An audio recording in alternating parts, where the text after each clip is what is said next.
अभी आप सुन रहे हैं महाकाल म्यूजिक 2 का शानदार प्रस्तुति। महाकाल म्यूजिक 2 का नए नए ऑडियो वीडियो देखने के लिए चैनल को सब्सक्राइब करें और बेल आइकन दबाना ना भूलें।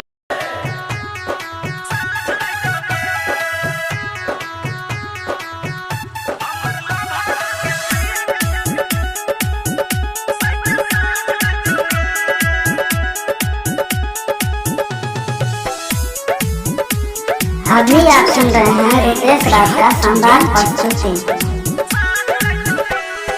10वीं के 10 दिन तोरे पाठ पढ़ाई छौगे हे के 10वीं के 10 दिन तोरे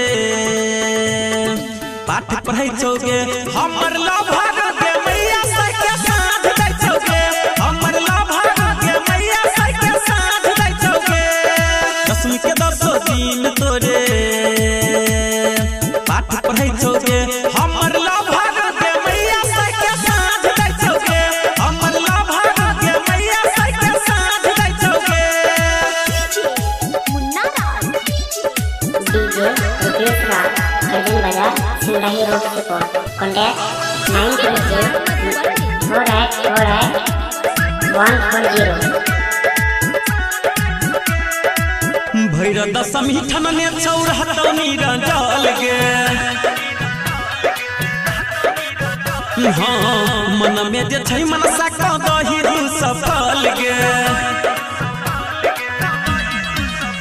मैया भैर दशमी ठनने चौरा तौनी रंजल गे मन में जे छै मनसा का दही सफल गे 10वीं भैर हरदम तोरे ध्यान में रहै छौगे 10वीं भैर हरदम तोरे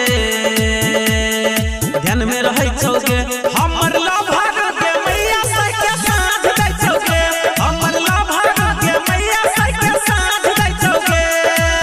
अभी आप सुन रहे हैं रितेश राज का शानदार प्रस्तुति। परमानंदपुर रोड करजाइन बाजार सुपौल।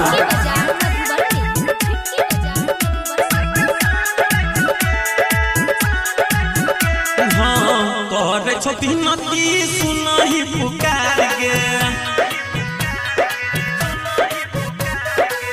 एक रुपया का दही उपकार गे मैया करे छोटी नती सुनही पुकार गे एक रुपया का दही उपकार गे ए सब राजेश राकेश बस इतने कहै छौ 9334848140। बस